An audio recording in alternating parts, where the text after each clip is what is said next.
What the fuck কি হলো এটা আমার সাথে। তো আজকে আমি এসেছিলাম দক্ষিণ বারাসাত ভিডিও শুট করার জন্য এসেছিলাম। আমার সাথে রয়েছে পার্থ।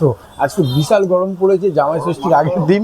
বিশাল গরম মানে আমাদের পেছনে এই চায়ের দোকানে, পুরো চায়ের দোকানটা একটা ইউনিক ফ্রিজ আছে, যেটা একটা হায়ার কোম্পানি, অ্যান্টিক মানে অ্যান্টিক, মানে এই আয়না লাগালো ফ্রিজ, মানে বুঝতে পারছো, মানে হিসাবটা দেখো, পুরো আয়না লাগালো, মানে এখান থেকে দোকানদারি করলে ওপরে বোঝা যাবে কি হাত মারছে না মারছে।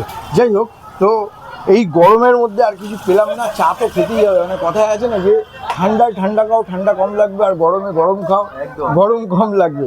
বহু বছর পরে আমার মনে হয় আমি এলাম, বহু বছর পর। আমার সাথে আমার ইউজিং টাইমে আমি একবার এসেছিলাম দক্ষিণ বারাসাতে, তারপরে প্রায় যুগ কেটে গেছে, মানে 12 বছরে এক যুগ, একটা যুগের বেশি কেটে গেছে।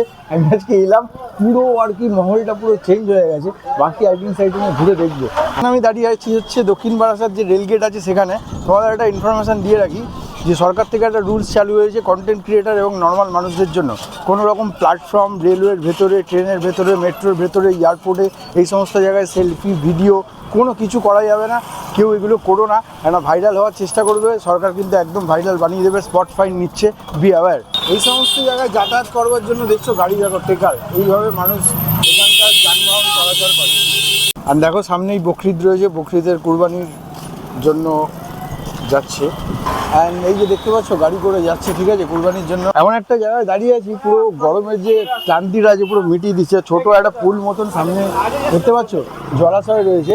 অ্যান্ড এই কুরবানি যে আছে, আমি মনে করি এটা আমার personal opinion, don't take it otherwise, কেউ অন্যরকমভাবে নিও না, যে উপরওয়ালাকে যদি কিছু কুরবান করারই রয়েছে, মানে তার জন্য উৎসর্গ করার রয়েছে, তো নিজের মনটা, মানে অ্যাকচুয়ালি আমরা আমাদের মনটাকেই অন্য জায়গায় দিয়ে রাখি, জিনিসপত্র, মেটেরিয়ালসটিক, নিজেদের কাছের লোক, পরের লোক, ভুলভাল জিনিসে। ওপরওয়ালা কিন্তু মনটা চায়, যদি মনটা তার জন্য কুরবান করতে পারি না, তাহলে অনেক কাজে দেবে। বারাসাত থেকে তো চলে এলাম, দক্ষিণ বারাসাত থেকে আসার পরে এই যে ঘুগনি মুড়ি, এখন নেমে ঘুগনি মুড়ি খাবো। দেখছো দেশি খাবার, দেশি। পার্থকে দেখো না, পুরো রকেটের মতন ওড়াচ্ছে, ও বাপরে বাপ। তো ঘুগনি মুড়ি খেয়ে আমরা নামলাম হচ্ছে গড়িয়া। এটা নিউ গড়িয়া তো?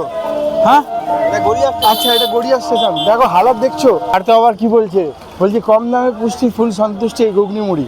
অ্যান্ড ফাইনালি এই গড়িয়ার সামনে একটা সেলুন দেখতে পেলাম, এই সেলুনটাই ঢুকবো। দেখো তোমরা আমি কি করি। ফাইনালি দেখো আজকে আমি কি হেয়ার কাট দিই, তোমাদের সবাইকে দেখাবো। আজকে আমার বিখ্যাত ঐতিহাসিক hair cut. What the fuck কি হলো এটা আমার সাথে। তো ফাইনালি এই হচ্ছে আমার ফাইনাল লুক, দেখতে পাচ্ছ। কেন আমি পুরো জায়গা ন্যাড়া হয়ে গেলাম, এটা তোমরা প্লিজ কমেন্ট সেকশনে জানিও, দেখবো তোমরা কে কে আমার ব্যাপারে জিজ্ঞেস করতে পারো।